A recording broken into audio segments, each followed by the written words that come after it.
¿Cuántos dicen amén? Dale un aplauso al Señor fuerte esta tarde. Para Él sea toda la gloria, la honra y la alabanza. Puede tomar asiento, mi querido hermano y hermana. Quiero invitarles para que abramos nuestras Biblias en la carta que escribe el apóstol San Pablo a los romanos, en el capítulo número 5. En el versículo número 1 vamos a ver los primeros 4 versículos. Y cuando lo encuentre, y si puede hacerlo, en reverencia a la santa y bendita palabra de Dios, le invito a que se ponga de pie. Si no puede hacerlo, quédese sentadito o sentadita ahí donde está. Leemos la palabra del Señor en el nombre del Padre, del Hijo y del Espíritu Santo, y el pueblo de Dios dice, amén. Justificados pues por la fe, tenemos paz para con Dios por medio de nuestro Señor Jesucristo, por quien también tenemos entrada por la fe a esta gracia en la cual estamos firmes y nos gloriamos en la esperanza de la gloria de Dios.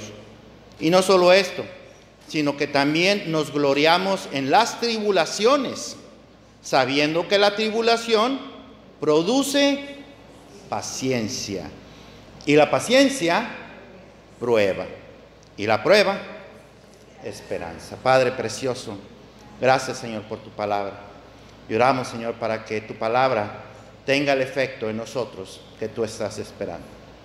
Señor, en este momento nosotros no queremos pensar en nada más. Queremos hacer a un lado todos nuestros dolores, nuestras angustias, aún nuestras desesperaciones, Señor, para que nuestros pensamientos estén sujetos a Cristo Jesús y podamos, Señor, ser receptores de tu palabra, pero también, Señor, hacedores, como nos enseña tu siervo Santiago.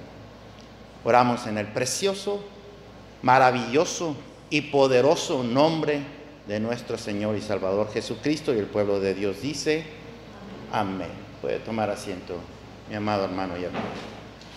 Paciencia, Dios mío, dame paciencia.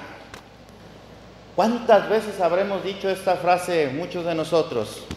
¿Sí o no? ¿No me equivoco? ¿O yo soy el único que ha dicho así? Algunos lo han dicho cientos de veces, otros no tanto, pero estoy seguro que todos en algún momento hemos dicho. Es una frase muy común, sobre todo en tiempos de desesperación, en tiempos de angustia, como decía hace un momento. Pero realmente sabemos lo que le estamos pidiendo a Dios cuando decimos paciencia, Dios mío, dame paciencia. Se dice que la paciencia es la madre de toda la ciencia. Yo sí lo creo. Y otros dicen que la paciencia es amarga, pero que su fruto es dulce. Y también lo creo. Un pastor anciano, muy querido, muy amigo mío, anciano de edad, pero joven en su alma, él decía, cuando me veía a mí desesperado, en angustia, él me decía, paciencia, Oscarito, y buen humor. Las dos cosas, paciencia y buen humor. Así es que cuando hemos dicho nosotros, paciencia, Dios mío, dame paciencia, entonces sabíamos de verdad lo que estábamos diciendo, era nada más un decir, un dicho, como muchas veces hablamos por hablar. Si yo le preguntara a usted si usted se considera paciente o impaciente, ¿qué respondería antes de que conteste? Antes de que diga yo soy impaciente o yo sí soy paciente. Déjeme le cuento muy brevemente que después de un concierto de música de este gran escritor, compositor llamado Federico Chopin, ¿alguien ha escuchado la música clásica de Federico Chopin? Dicen que una mujer se acercó al hombre para decirle que admiraba la paciencia que ha de haber tenido para aprender a tocar el piano como lo hacía. Admiraba la paciencia que debió haber tenido para aprender. Y esta fue la respuesta de Federico Chopin, y me encantó la respuesta de él. Dice, probablemente no tengo más paciencia que cualquier otro. La única diferencia es que yo sé emplearla como se debe. Interesante respuesta del gran músico Chopin. Así que ahora sí le volvería a preguntar, ¿usted se considera que es paciente o más bien es que no ha aprendido a usar la paciencia como se debe. La respuesta de Chopin nos deja entrever, y creo que tiene toda la razón, como lo vamos a ver en un momento más, que la paciencia usted ya la tiene. El problema es que no la usa, nada más, pero ya la tiene. Entonces, empecemos primero por definir qué es lo que significa paciencia. Y usted puede buscar en el diccionario y se va a encontrar respuestas como esta. Es la actitud que lleva al ser humano a soportar. Ponga atención a esa palabra. Soportar contratiempos o adversidades de la vida para conseguir algún bien. Es como si tuviéramos que sufrir para alcanzar algo que queremos. Creo que tiene razón cuando habla de sufrimiento, porque la palabra sufrimiento, la palabra paciente, proviene del latín pati, la raíz es pati, y la palabra pati significa sufrimiento. Por eso en los hospitales, a las personas que están ahí en las clínicas y hospitales se les dice como pacientes. No porque estén esperando, sino que sí, en algunos lugares, van al Cook County, ahí se pasa todo el día, pero no es por eso, es pacientes porque los que están ahí están por alguna enfermedad o por algún dolor. Así que en ese sentido el diccionario, por supuesto, que tiene razón. Otro diccionario define la paciencia como la capacidad de padecer algo sin alterarse. Wow. Otra vez, es la capacidad de padecer, es sufrir, de sufrir algo sin alterarse.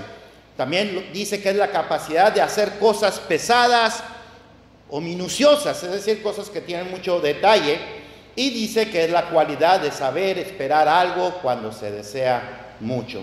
A mí me parecen muy interesantes todas estas respuestas del diccionario, estas definiciones que hay del diccionario, porque nos ayudan a entender lo que quiero predicar el día de hoy. Ahora, nosotros no podemos entender la paciencia humana si no entendemos primero la paciencia divina.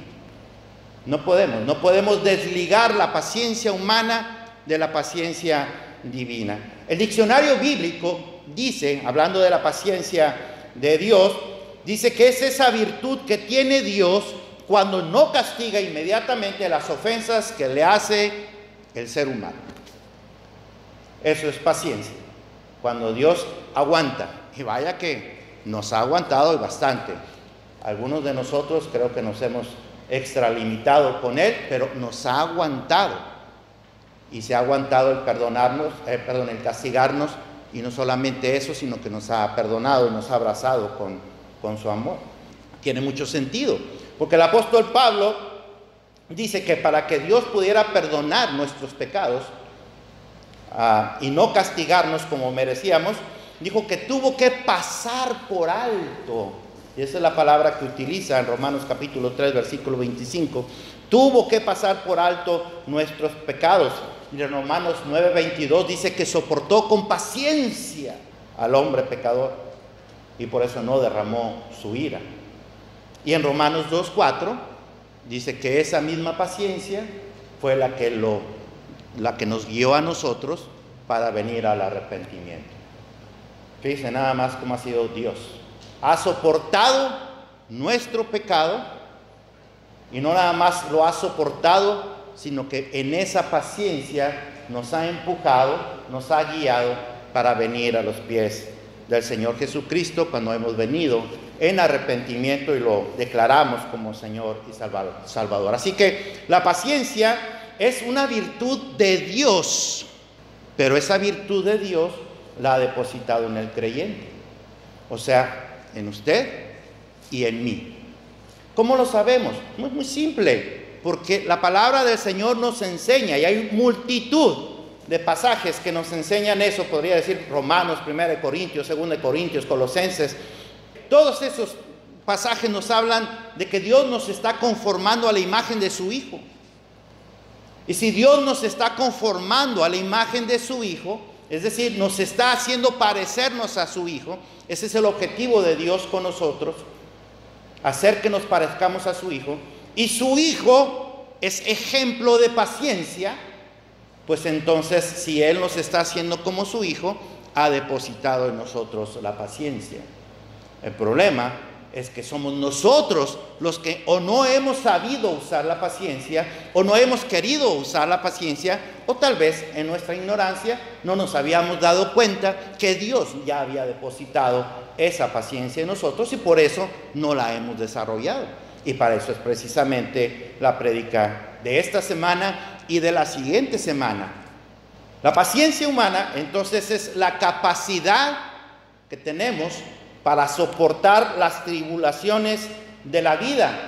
Esas tribulaciones que producen golpes que si no se manejan con cuidado, van a dejar una huella en nuestra vida, una marca tremenda en nuestras vidas.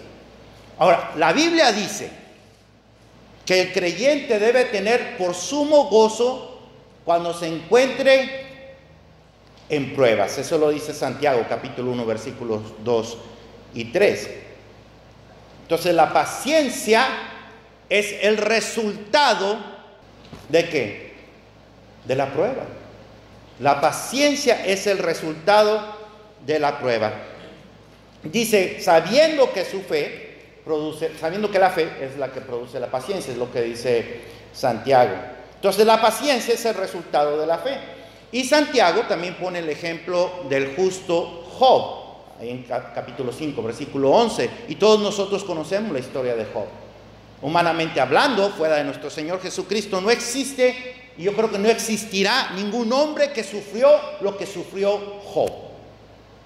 Él lo soportó todo, pero su fe en Dios le ayudó a soportar todas esas tribulaciones que vivió, y no solamente soportó, sino que al final Dios coronó su fe, porque Dios hace eso, Dios corona nuestra fe, Dios premia nuestra fe.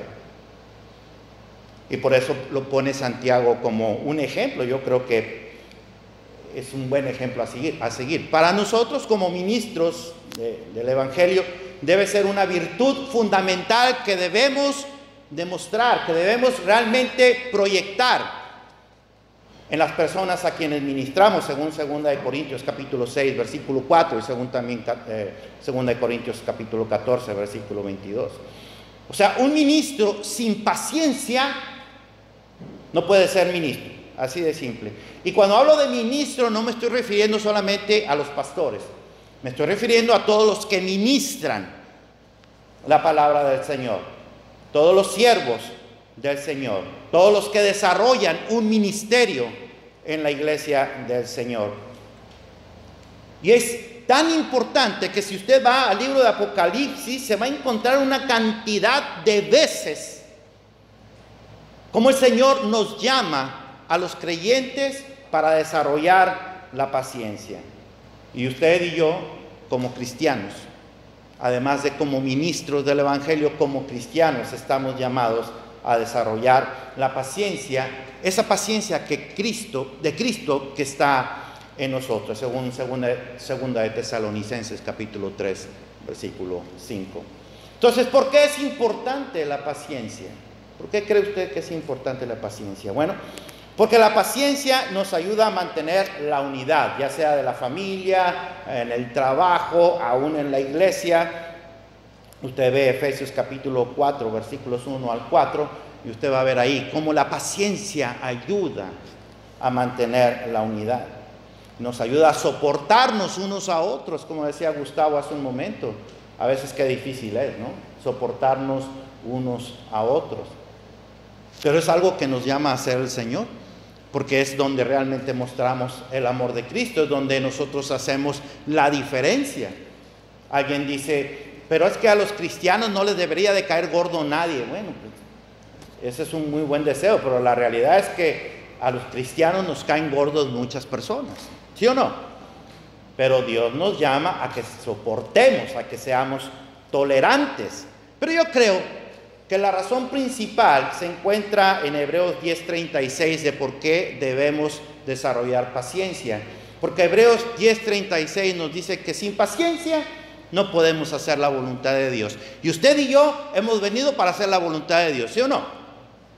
O usted ha venido a hacer su propia voluntad. ¿Cuál es el sentido de un creyente en Cristo que no quiere hacer la voluntad de Cristo? No tiene ningún sentido. Usted y yo, y estamos aquí en la iglesia, y todo lo que hacemos fuera de la iglesia, lo queremos hacer conforme a la voluntad de Dios. Bueno, pues déjeme le digo que sin paciencia, usted no va a poder hacer la voluntad de Dios según lo que nos enseña Hebreos 10:36. El apóstol San Pablo es el que más nos habla acerca de este tema tan importante acerca de la paciencia. Vamos a ver el día de hoy algo que él nos dice, por ejemplo, en estos versículos que acabamos de leer en Romanos capítulo 1. Mire lo que dicen los primeros dos. Justificados pues por la fe, tenemos paz para con Dios por medio de nuestro Señor Jesucristo, por quien también tenemos entrada por la fe a esta gracia en la cual estamos firmes y nos gloriamos en la esperanza de la gloria de Dios. Déjeme le digo algo, lo que nos tenía en guerra con Dios era el pecado. Por si usted no lo sabía, usted antes de venir a los pies de Cristo estaba enemistado con Dios. ¿Por qué? Bueno, porque usted y yo seguíamos el camino del pecado, cuando Dios quiere que caminemos en camino de santidad. Entonces, cuando usted está haciendo su propia voluntad y no la voluntad de Dios, estaba en enemistad con Dios, porque Dios es santo. ¿Usted cree que Dios es santo? Y Dios, el Dios santo, no tolera el pecado. Entonces había esa enemistad. Pero cuando nosotros venimos a los pies de Cristo, cuando arrepentidos de nuestros pecados lo hemos confesado como nuestro Señor y único y suficiente Salvador, entonces Dios pone la justicia de Cristo en nosotros.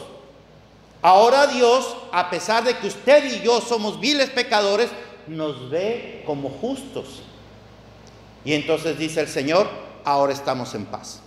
No hay más guerra. Se acabó la enemistad.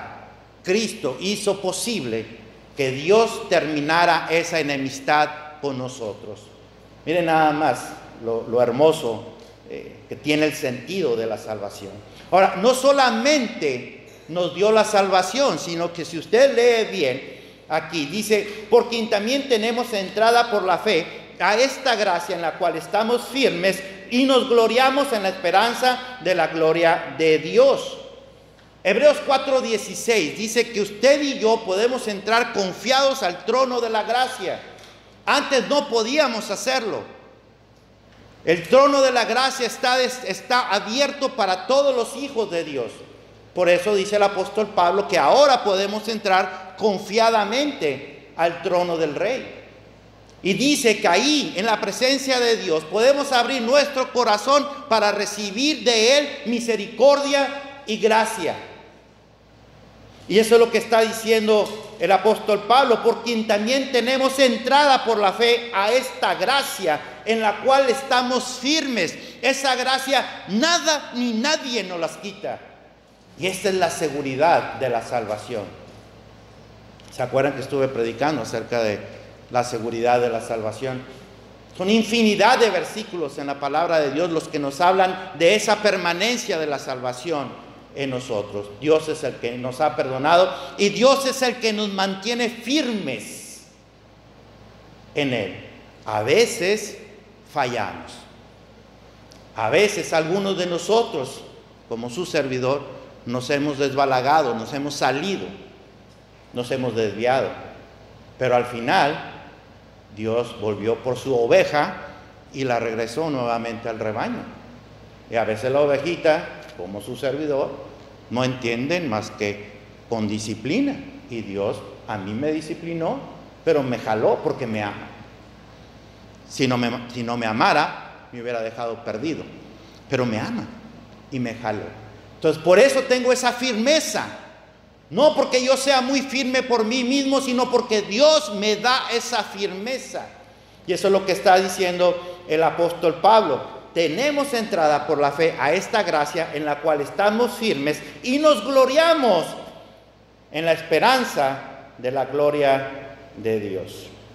Es un privilegio que Dios nos concede solo por la fe en Cristo Jesús. Ahora, por si esto fuera poco, nuestra vida se llena de gozo y de esperanza al saber que un día, eso es lo que está diciendo el apóstol Pablo, un día usted y yo veremos la gloria de Dios reflejada en nuestras vidas, pero de una forma permanente.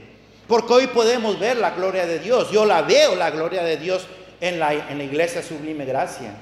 Porque yo veo las cosas que Dios está haciendo con cada uno de nosotros aquí, a pesar de las grandes pruebas que muchos de nosotros estamos atravesando hoy mismo. Pero Dios está con nosotros. Y eso es ver su gloria derramada en nosotros. Pero un día veremos la gloria de Dios permanentemente en nuestras vidas cuando estemos en su presencia. Y eso debe de llenar de gozo al cristiano. Porque la mirada del cristiano apunta hacia lo celestial y eterno, no hacia lo terrenal y temporal. No tiene nada de malo lo terrenal y temporal, pero se convierte en malo cuando reemplaza a lo celestial y eterno. Un día seremos entonces conformados a la imagen gloriosa de nuestro Señor y Salvador Jesucristo. Y eso nos debe de llenar de gozo, de paz y de esperanza. Y cuando usted vea la palabra esperanza en la Biblia, la palabra que se traduce por esperanza en griego, no es algo que se desea, no es un buen deseo, pues yo espero que sí. Pero la palabra esperanza en griego significa algo que se espera, algo que se tiene la seguridad que va a llegar. ¿Cuándo? No sé, pero va a llegar porque Dios lo dijo y así lo hará. Nada más por eso. Entonces la palabra esperanza, cuando usted vea esa palabra en la Biblia, no tiene nada que ver con un buen deseo. Es con la seguridad que va a llegar. Y el apóstol Pablo dice, tenemos la esperanza que veremos la gloria de Dios. ¿Usted tiene esa esperanza? ¿Está esperando la gloria de Dios en su vida? Amén. Bueno, pues para eso se necesita paciencia. Y como dijo ese buen pastor, y buen humor. Paciencia y buen humor. Y no solo esto, dice el versículo 3, sino que también nos gloriamos en las tribulaciones. Ay, ay, ay. A ver, Pablo, ¿cómo está eso? Te estás pasando. ¿Cómo nos vamos a gloriar en la tribulación? ¿Sabe usted lo que es una tribulación? Una tribulación es un problema grave. Si se tradujera esa palabra al lenguaje de ahorita, diríamos los que están atravesando por gran estrés o por un estrés severo. ¿Y cuántos de nosotros estamos atravesando por estrés? Es más, ahora mismo, ¿cuántos de nosotros estamos atravesando por estrés? Entonces dice Pablo, y no solo esto, sino que también nos gloriamos en las tribulaciones, en esos estreses, sabiendo que la tribulación produce paciencia. La tribulación produce paciencia. La vida cristiana no es color de rosa como piensan muchos. Y como tristemente algunos predican también. Ven a los pies de Cristo, se acabaron tus problemas. No, ojalá fuera así, pero no es así. Porque el mismo Señor Jesús nos lo dijo. En el mundo tendréis, no dice tendréis dinero, tendréis toda la salud, nunca van a pasar por problemas. Ojalá hubiera dicho eso, pero no lo dijo. Dijo, en el mundo tendréis aflicción, pero pues a ver cómo se las arreglan. ¿Eso dijo? No, él dijo, pero confiad, yo ya vencí al mundo. Y uno tiene que decir amén ante esa declaración de nuestro Señor Jesucristo. Así que la vida del cristiano no es color de rosa, no es jijiji, jajaja, risas y fiestas todo el tiempo. No, no lo es. Tal vez el cristiano sufre más que el no creyente, porque el cristiano sufre las mismas cosas que el no creyente, ¿no? Sufre enfermedades, sufre la muerte de algún familiar o la enfermedad de algún ser querido, sufre la pérdida de trabajo, la pérdida de sus posesiones, sufre todas esas cosas que sufre también el no creyente. Pero además el cristiano sufre los ataques de Satanás, que el no creyente no sufre. A Satanás no le interesan los no creyentes, a Satanás le interesan los creyentes. ¿Por qué? Porque Satanás lo que quiere es que su fe se disminuya, que su fe se desactive, si quiere decirlo de esa manera, que su fe deje de funcionar, para que usted se aleje del Señor. Eso es lo que Él quiere. Entonces usa ese tipo de circunstancias para engañarnos, para decirnos que estamos solos, que Dios no nos ama, que Dios no nos cuida, que lo que dice aquí son puros cuentos, que mire cómo le va a fulano de tal que es bien pecador y le va mejor que a ti. Entonces trata de usar ese tipo de circunstancias para alejarnos de Dios. Así que si alguien sufre en esta vida, es el cristiano. Pero el cristiano tiene algo que no tiene el no cristiano. El cristiano tiene a Cristo. Y si tiene a Cristo, tiene todo. El no creyente puede tenerlo todo, pero si no tiene a Cristo, no tiene nada, absolutamente nada. Satanás quiere que nosotros perdamos la esperanza, pero Dios quiere que reforcemos esa esperanza. Pero entonces Pablo dice que nosotros nos gloriamos en las tribulaciones. Santiago también lo dice. Santiago capítulo 1, versículos 2 al 4, dice que nos gozamos en las pruebas. ¿Cómo es posible estos dos siervos de Dios? ¿Será que son masoquistas? ¿Será posible realmente que en medio de la tribulación, piense en la circunstancia más fea que usted esté pasando en este momento o que haya pasado antes, y Pablo le dice, gloríate, es decir, llénate de gozo, ponte contento o contenta? Y uno diría, Pablo, a ver, espérame, Santiago, también tú, o sea, ¿son masoquistas ustedes o qué les pasa? No son masoquistas. Lo que ellos nos están enseñando es, gózate, porque cuando tú estás atravesando por ese tipo de circunstancias, vas a tener la gran oportunidad de ver el actuar de Dios en tu vida. ¿Usted no quiere ver el actuar de Dios en su vida? ¿Sí quiere ver a Dios actuando en su vida? Seguro.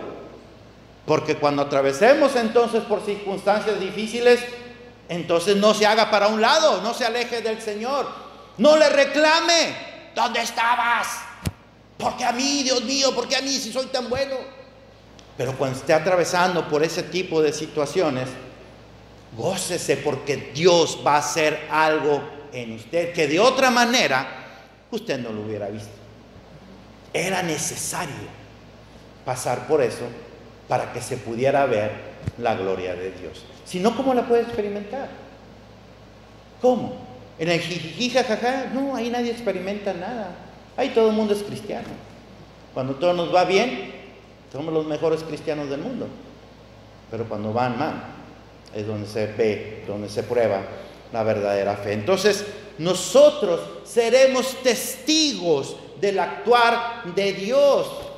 Y por eso podíamos estar nosotros en gozo. Usted se acuerda de lo que le dijo el Señor al apóstol Pablo cuando él le pidió que le quitara ese dolor que tenía.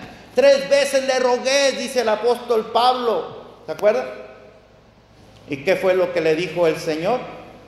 Le dijo, bástate mi gracia, porque mi poder se perfecciona en tu debilidad. Y entonces dice el apóstol Pablo, entonces me gloriaré en mis debilidades, porque entonces veré el poder de Dios en mi vida. Esa es fe. Esa es verdadera fe. No es una fe de palabra, es una fe genuina de un siervo de Dios que realmente cree lo que Dios dice en su palabra. Como siempre lo he dicho y siempre lo voy a decir. O todo lo que está escrito aquí es verdad, o todo lo que está escrito aquí es mentira. Pero no hay de que esto es verdad, esto es mentira, esto es verdad, esto es mentira, esto se aplica, esto no, esto ya son para tiempos modernos, la Biblia es antigua. No, o todo es verdad o todo es mentira. Si todo es mentira, ¿qué estamos haciendo aquí? Estamos perdiendo el tiempo.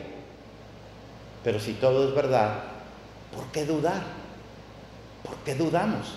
Y Dios nos da grandes y hermosas promesas para nuestras vidas. Nehemías 8:10 dice, el gozo de Jehová es nuestra ¿qué? Nuestra fortaleza. El gozo de Jehová es nuestra fortaleza. Y mire que cuando Nehemías estaba diciendo esto en el capítulo 8, versículo 10, estaban pasando por una situación difícil. ¿Se acuerdan? Están construyendo ellos los muros de la ciudad y están teniendo obstáculos, están teniendo, ¿cómo se dice? Están en oposición, están teniendo oposición por todos lados, por fuera y por dentro. Extranjeros y judíos están teniendo ellos oposición. Pero Nehemías anima al pueblo diciéndoles, el gozo de Jehová es nuestra fortaleza. O sea, si nos llenamos del gozo de Dios, entonces Dios nos va a fortalecer. Y la fuerza es necesaria para que nosotros podamos no solamente soportar las pruebas, sino para que podamos vencerlas. Pero solamente tendrán esa capacidad de gozarse en medio de las pruebas aquellos y aquellas que realmente han depositado su fe en Cristo Jesús. Estos son los que no dejan que Satanás les robe el gozo. A veces venimos con mucho gozo a la iglesia, pero resulta que cosas nos pasan y nos roban el gozo. Y estamos igual de tristes y atribulados que siempre. El cristiano no se deja vencer. El cristiano no deja que nada le robe el gozo. Puede estar pasando por las situaciones más difíciles y sigue diciendo: alabado sea mi Dios. Bendito sea el nombre del Señor. ¿Y cuántos de nosotros podemos decir así? Entonces fíjese lo que está diciendo Pablo, porque es bien importante para poder entender la importancia de la paciencia. Y no solo esto, sino que también nos gloriamos en las tribulaciones, sabiendo que la tribulación produce paciencia. Pablo nos está enseñando que no hay otra manera de experimentar, no hay otra manera de experimentar el desarrollo de la paciencia más que cuando atravesamos por pruebas. Así que, otra vez, ¿está seguro de lo que está pidiendo cuando usted dice: Señor, Dios mío, dame paciencia, Dios mío? Y Dios le manda tribulación. Y le dice usted: ¿qué pasó, Señor? ¿A qué estamos jugando? Te pedí paciencia y me mandas pruebas. Pues sí, porque la prueba produce paciencia. La prueba te enseña a realmente esperar. Y te enseña a estar con gozo mientras estás esperando, no importa la situación que estés viviendo. Ahora, me gusta mucho el griego. Ustedes saben que me encanta a mí el griego, el idioma, porque es un idioma bastante exacto. En griego hay básicamente dos palabras para decir paciencia. Una, que es la que estamos viendo aquí, que es hupomone, que significa paciencia ante circunstancias, ante adversidades, ante tormentas, ante pruebas. La otra la vamos a ver la siguiente semana y tiene que ver paciencia, pero con personas. También bien importante, ¿no? Tener paciencia con personas. No nada más es tener paciencia de los problemas que vienen, en los problemas que nos vienen, sino la paciencia que debemos mostrarnos unos a otros. Y eso es otra palabra en griego. Y eso lo vamos a ver la semana que entra, aunque se traduce también como paciencia. Entonces lo interesante es que nuestra paciencia no se va a activar si no hay una tribulación, o como Pablo le llama, una tormenta, o prueba, como le llama Santiago, tempestades.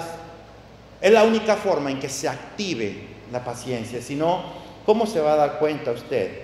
Y Dios está formando el carácter de Cristo en usted y en mí. Entonces Dios está poniendo paciencia, porque Cristo soportó con paciencia todo lo que sufrió. Amén. Y fue a la cruz y no reclamó. Al contrario, Él derramó su vida, su sangre por usted y por mí. Entonces esta palabra, hupomone, en griego, que se traduce como paciencia, se aplica a las circunstancias de la vida, a las pruebas de la vida. El versículo 4 dice: y la paciencia prueba, y la prueba esperanza. Y la paciencia prueba, y la prueba esperanza. El resultado final de la paciencia es la esperanza.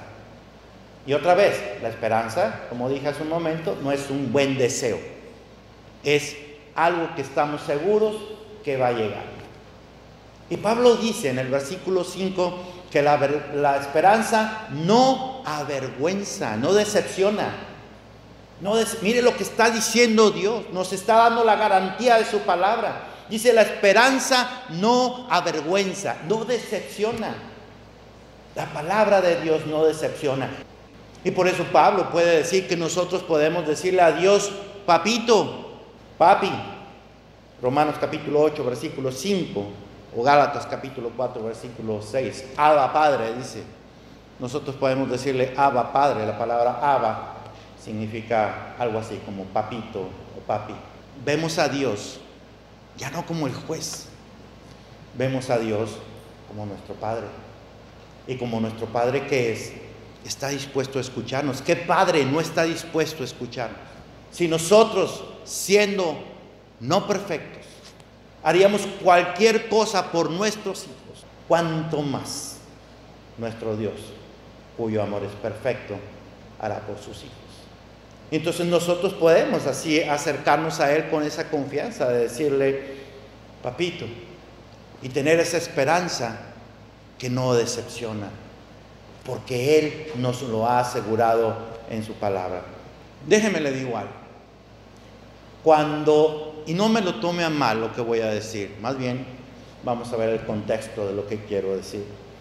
Cuando las tribulaciones y las pruebas de la vida no producen en usted paciencia, no es que Dios se alejó, es que usted tiene un problema de relación con Dios. Y es un problema que tiene que corregir. No es un problema para que usted se decepcione y se aleje, al contrario, es para que usted se dé cuenta. Es como un medidor, tómelo como un medidor.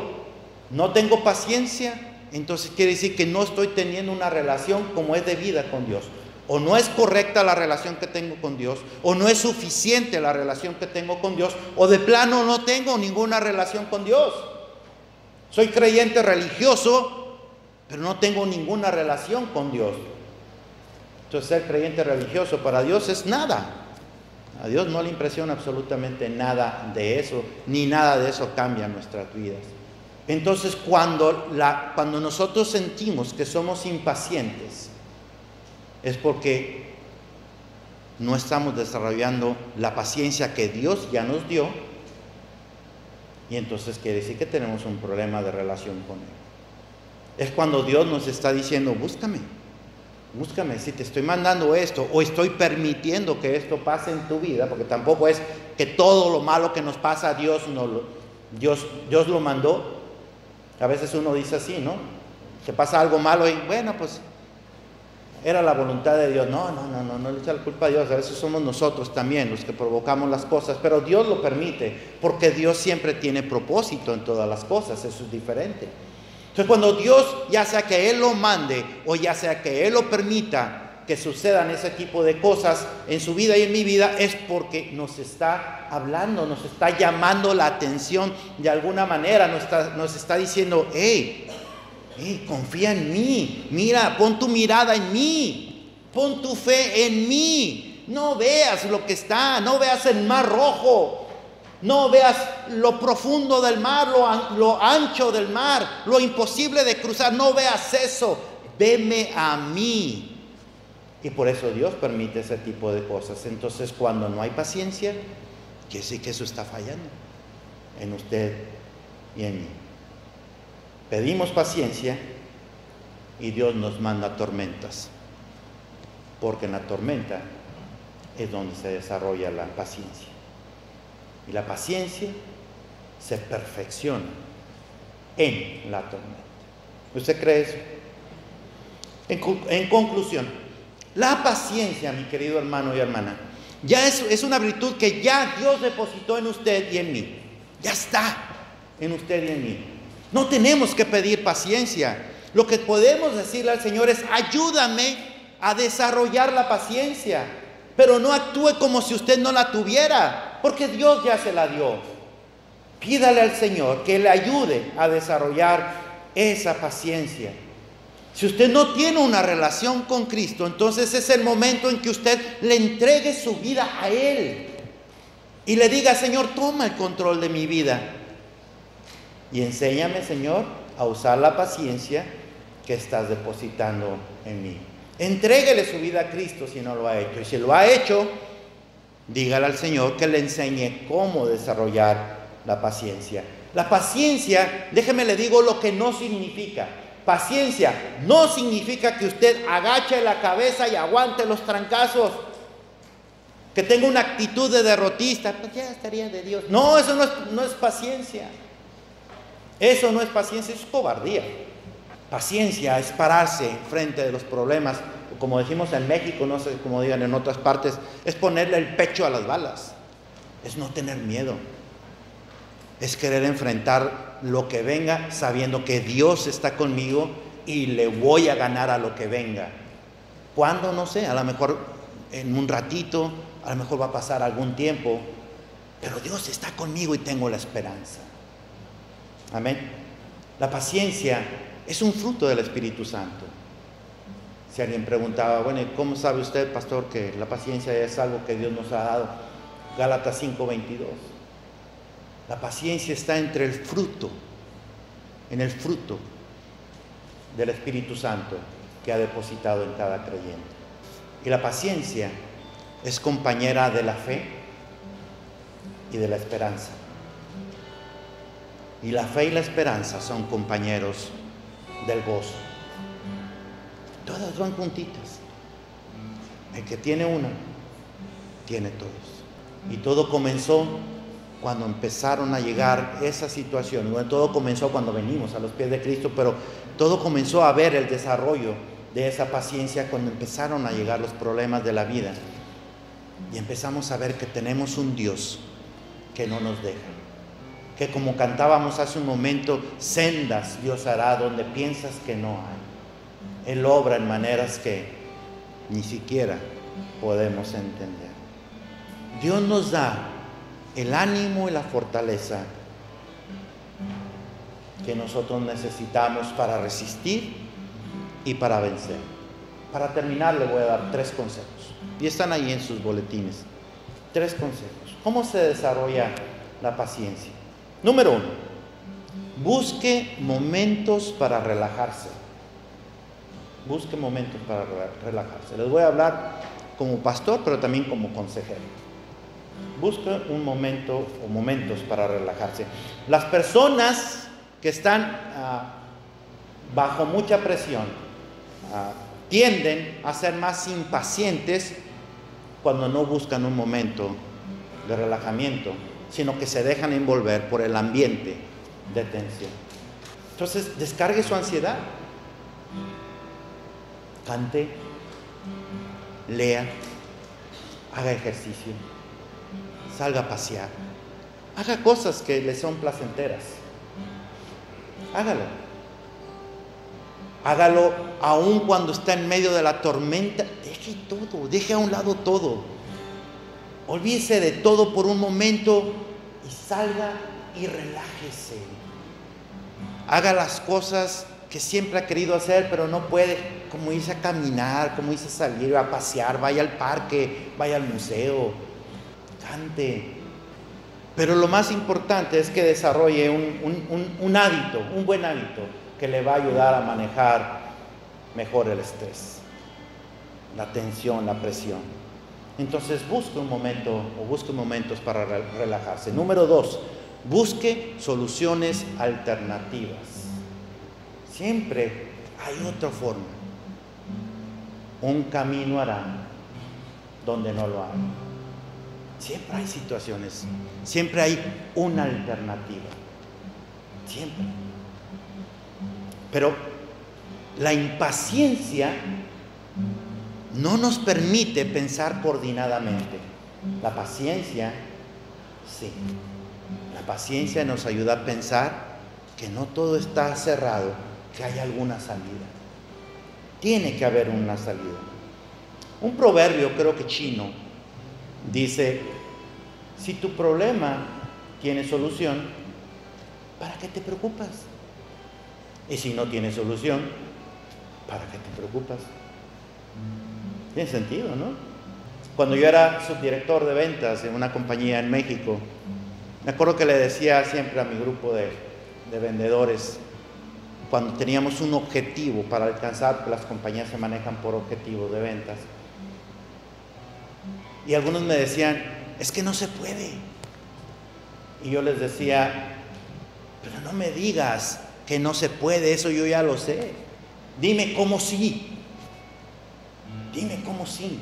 Pero lo que pasa es que ellos se asustaban de ver esos objetivos que para ellos resultaban inalcanzables. Se asustaban de ver los números.